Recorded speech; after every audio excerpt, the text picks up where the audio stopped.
Wa minhu ma huwa ma'mur, dan sebagian doa lagi ada yang diperintah. Berdoalah engkau kepada Allah dengan doa yang diperintah Allah atau yang diajarkan Allah dan Rasulnya.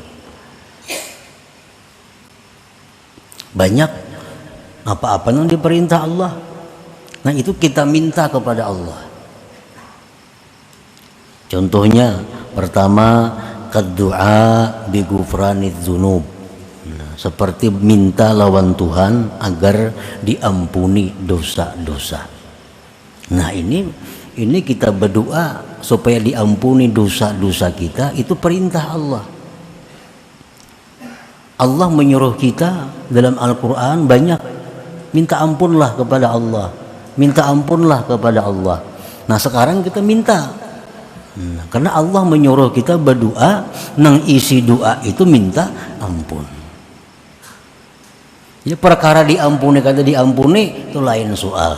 Yang penting bila kita berdoa, ya Allah ampunilah dosa hambamu, dapat 2 pahala. 1 pahala kita minta, 2 nang diminta itu memang disuruh oleh Allah.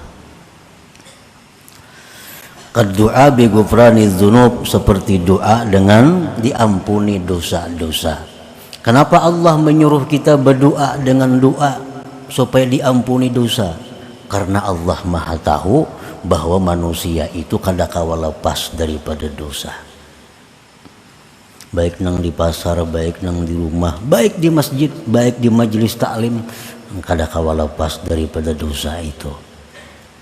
Nah, coba yang Allah minta kepada kita adalah minta ampun kepadanya, minta ampun kepada Allah.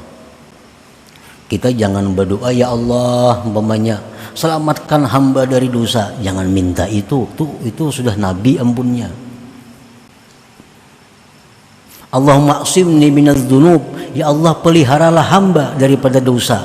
Itu doa nang kada boleh diminta kepada Allah. Karena maksum dari dosa itu hanya para nabi. Kalau kita doa apa? Ya Allah ampunilah dosa-dosa hamba. Karena kita kada bisa lepas daripada dosa, lain nabi. Dalam Al-Quran banyak ayat, Rabbana ighfir lana, ya Allah ya Tuhan kami ampunilah kami. Wa qur rabbighfir, katakan wahai Rasul, rabbighfir, ya Allah ya Tuhan ampuni.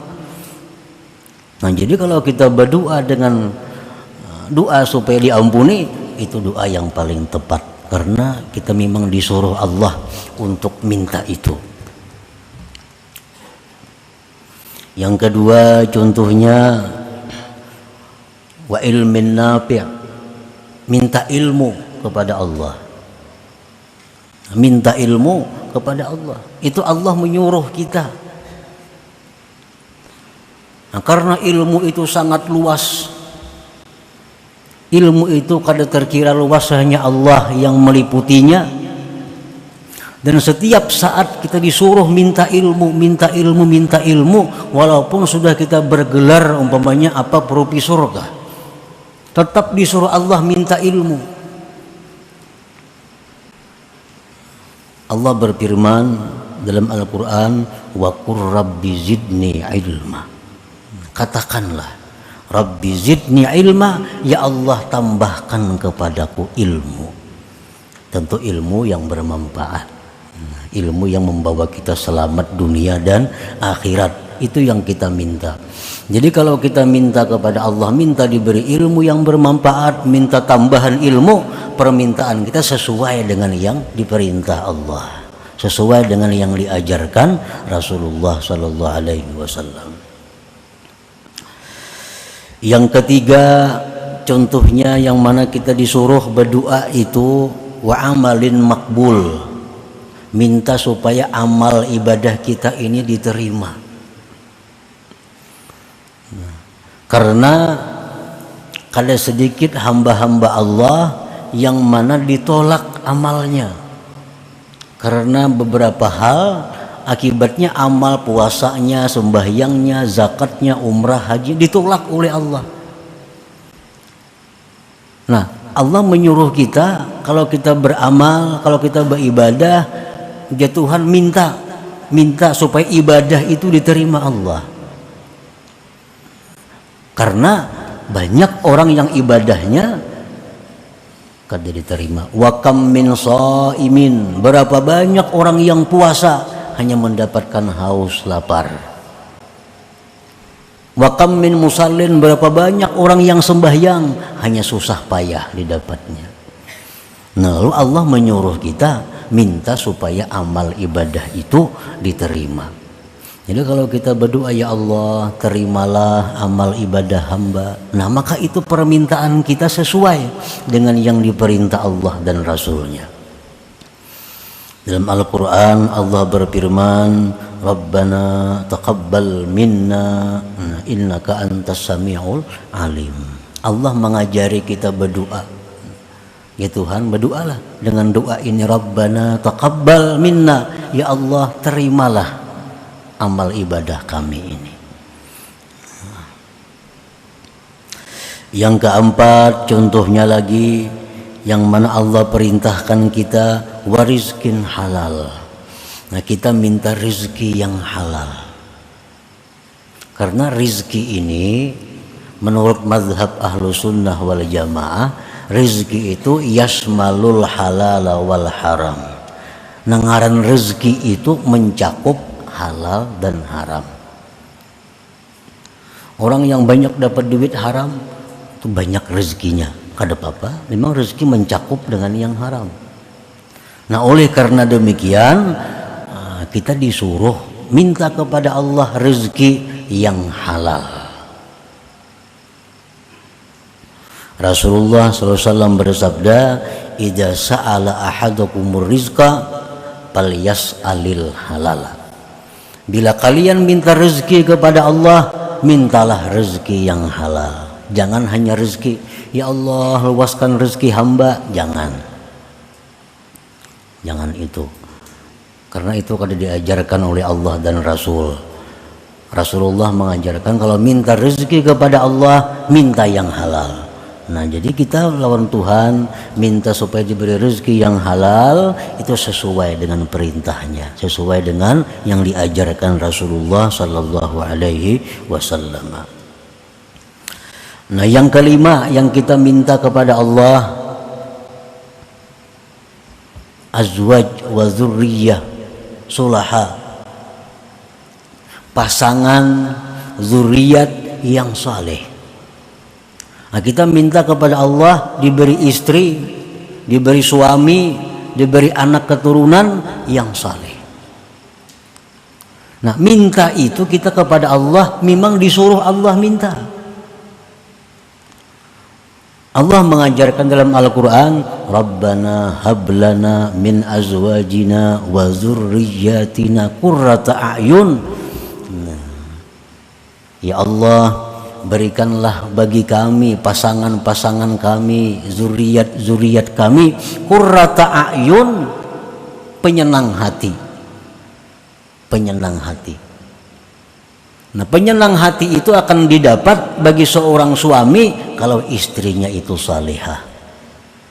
Seorang perempuan akan dapat pasangan yang menyenangkan hati kalau suaminya saleh. Suami istri akan dapat penyenang hati kalau punya zuriat keturunan yang saleh. Coba orang misi anak datang mabuk ke rumah.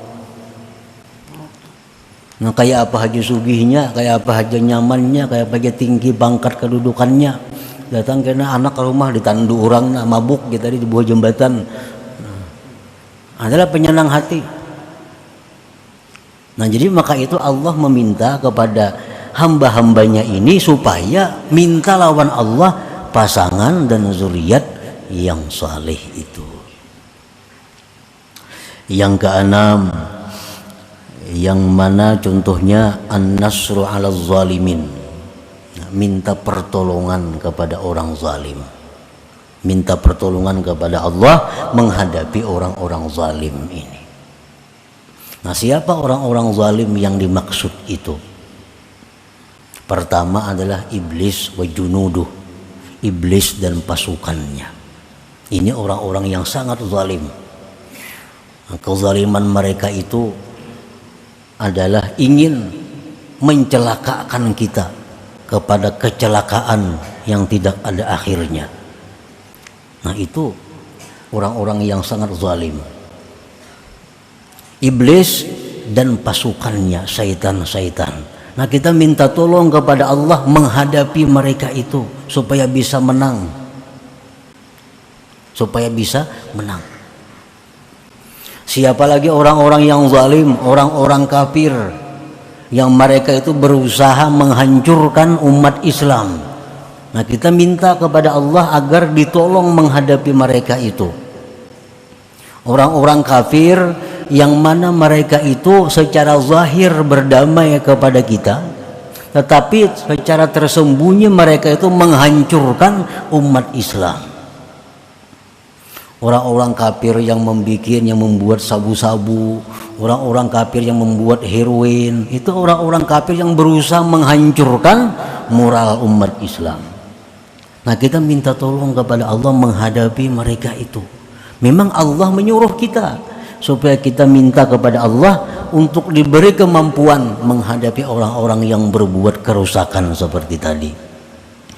Allah berfirman dalam Al-Quran, mengajarkan sebuah doa kepada kita, Rabbin surni 'alal qaumil mufsidin. Ya Allah, ya Tuhanku, tolonglah hamba menghadapi kaum-kaum yang berbuat kerusakan itu. Yang ketujuh, contohnya lagi, kita minta diselamatkan daripada bala.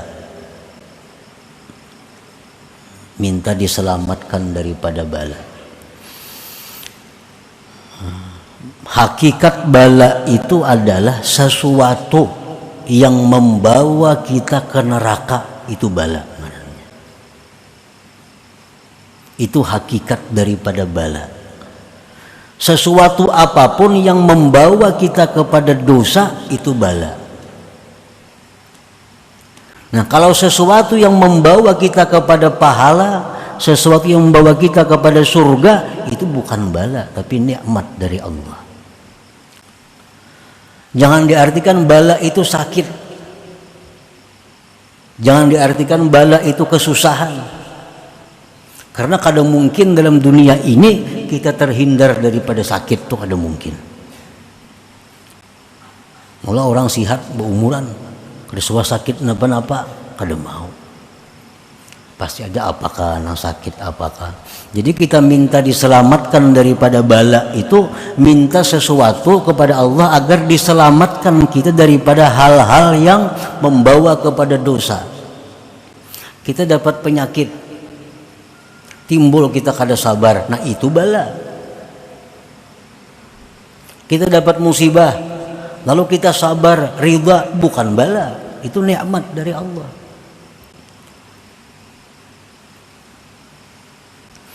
Nah, Rasulullah sallallahu alaihi wasallam bersabda, "Idza sa'altumullah fas'alul afwa wal afiyah." Ujar Nabi, kalau engkau minta kepada Allah, mintalah kemaafan dan afiyah. Nah, afiyah itu sesuatu yang sihat rohani dan jasmani, sesuatu yang selamat rohani dan jasmani. Jadi afiat itu lebih daripada sihat. Kalau sihat itu hanya jasmani, tapi kalau afiyah sihat rohani dan jasmani. Itu yang kita minta kepada Allah. Yang kedelapan, contohnya kita minta kepada Allah tulul umur wa husnul amal. Nah, kita minta kepada Allah dipanjangkan umur, dibaguskan perbuatan, supaya banyak pahala. Rasulullah SAW bersabda, khairun nas man tala umuruhu wa hasuna amaluhu. Ujar Nabi, paling baik manusia itu yang panjang umur, baik amal perbuatannya. Nah, jadi kita minta kepada Allah panjang umur, sihat afiat untuk ibadah. Nah, permintaan kita kepada Allah seperti itu adalah sesuai dengan yang diberi petunjuk oleh Allah, sesuai dengan ajaran Rasulullah, agar itu kita minta. Nah, yang ke-9 contohnya, Yang diperintahkan kita minta kepada Allah apa? Husnul khatimah. Nah, kita minta kepada Allah husnul khatimah. Artinya apa? Mati dalam keadaan membawa iman, Islam, mati dalam keadaan mengucap la ilaha illallah, itu husnul khatimah. Nah, ini mesti diminta kepada Allah, dan Allah pun menyuruh kita minta itu. Karena banyak umat, banyak hamba yang matinya su'ul khatimah, buruk di akhir. Bukan hanya zaman sekarang, zaman Nabi pun banyak, ada beberapa sahabat yang buruk akhir. Ada sahabat Nabi yang begitu hebat berperang, tapi Nabi kita mengatakan huwa finnar, itu masuk neraka aja Nabi kita tuh. Sahabat ini bingung, wah makanya berperang, umpat fisabilillah, begitu banyak membunuh orang kafir, tapi Nabi mengatakan huwa finnar, dia mati masuk neraka. Lalu sahabat ini meneliti, mengintai gerak-gerik laki-laki tadi. Nah, begitu dia berperang orang kafir, membunuh orang kafir, lalu dilukai oleh orang kafir. Si laki-laki tadi dilukai oleh orang kafir, rubuh. Nah, kada tahannya menyandang sakitnya itu karena pedang orang kafir. Diambilnya pedangnya seorang, dicokakannya ke parutnya, nah mati dalam bunuh diri jadinya. Oh, sahabat bujur ke Nabi madahkan huwa finnar, dia mati masuk neraka. Nah, ini su'ul khatimah, padahal sahabat Nabi, padahal berperang lawan Nabi. Nah, begitu riskannya ini masalah khatimah ini, Allah menyuruh kita minta husnul khatimah itu. Dalam Al-Quran, wa tawaffana muslimin, ya Allah, matikan kami dalam keadaan Islam, matikan kami dalam keadaan Islam. Nah, yang ke-10 yang kita minta kepada Allah adalah dukhulul jannah bighairi hisab. Masuk surga itu kada bahisab, masuk surga itu kada singgah ke neraka. Nah, karena orang yang mati husnul khatimah itu bisa aja ke neraka dulu, karena direndam di neraka hanya dibangkit ke surga. Jadi jangan hanya minta husnul khatimah. Nah, husnul khatimah itu bukan jaminan langsung ke surga, kada. Husnul khatimah artinya sekada-kadanya dia mati dalam Islam. Nah, kalau mati dalam Islam, bagaimanapun dosa banyaknya, satu saat akan dipindah ke surga, tapi ke neraka dahulu. Nah, oleh karena itu kita tutup permintaan kepada Allah dengan mati masuk surga tanpa melalui neraka. Ini ada nang 500 tahun dulu di neraka, kayaknya hanya diangkat. Imba diangkat, ini latat nih, hirang. Ngarannya jahannamiyun, orang mantan jahannam. Lalu di neraka diangkat, masuk surga kada boleh orang awak hirang kayak ini. Orang surga bunga-bungas. Jadi dimasukkan dulu ke nahrul hayat. Nah, dinyelamakan dulu situ. Nah, dinyelamakan oleh malaikat, diangkat. Nah, hanya putih bercahaya kayak umur 33 tahun. Walaupun mati umur 70 orangnya. Masukkan ke sumur hayat tadi diangkat, nah, jadi umur 33 bercahaya sudah, nah hanya boleh masuk ke dalam surga. Islam dia matinya cuma di neraka ratusan tahun. Nah, kita minta kepada Allah jangan nang kayak itu, jangan singgah di neraka itu. Nah, minta masuk surga kepada Allah tanpa dihisap, tanpa ada kesulitan macam-macam. Nah, itu pun Allah mengajari kita minta seperti itu dengan doa yang hari-hari kita baca. Rabbana atina fid dunya hasanah wa fil akhirati hasanah. Dan pada akhirat itu kebaikan. Kebaikan akhirat apa? Kada singgah di neraka. Wa qina adzabannar, peliharalah kami daripada azab api neraka. Nah, jadi kalau kita minta kepada Allah sesuatu yang memang itu disuruh oleh Allah minta, Umpamanya kada kabul dapat 2 pahala. Amunnya kabul itu bujur-bujur rahmat Allah. Tapi kalau kita doa kepada Allah dengan doa yang makruh, apalagi doa yang haram, lalu kabul, itu istidraj ngarannya, lanjuran. Ya Allah, jadikanlah hamba orang yang sugih ya Allah, umpamanya. Padahal makruh berdoa seperti itu. Kabul, jadi orang sugih, itu lanjuran Allah. Setiap lanjuran itu pasti akan berakibat susah, pasti akan berakhir penderitaan. Itu ngarannya istidraj, lanjuran. Nah, para muhibbin rahimakumullah, banyak sekali apa-apa yang disuruh Allah kita minta kesabaran. Allah menyuruh, ya Tuhan, mintalah kepadaku kesabaran, mintalah kepadaku petunjuk, mintalah kepadaku taufik, dan lain-lainnya. Nah, pokoknya sebelum kita minta kepada Allah sesuatu, kita pastikan dahulu sesuatu itu apa disuruh Allah minta atau kada.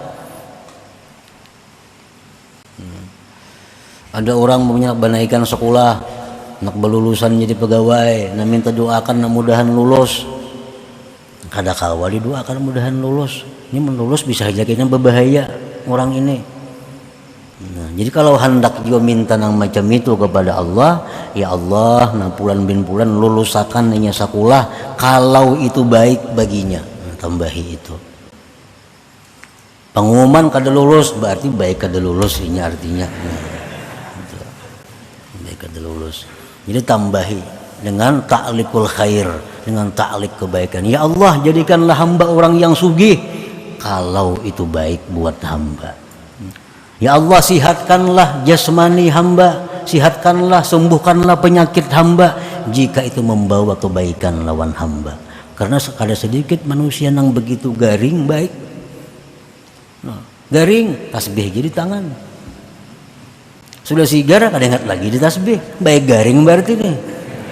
Nah, jadi minta kepada Allah kesehatan jika itu kebaikan untuk hamba.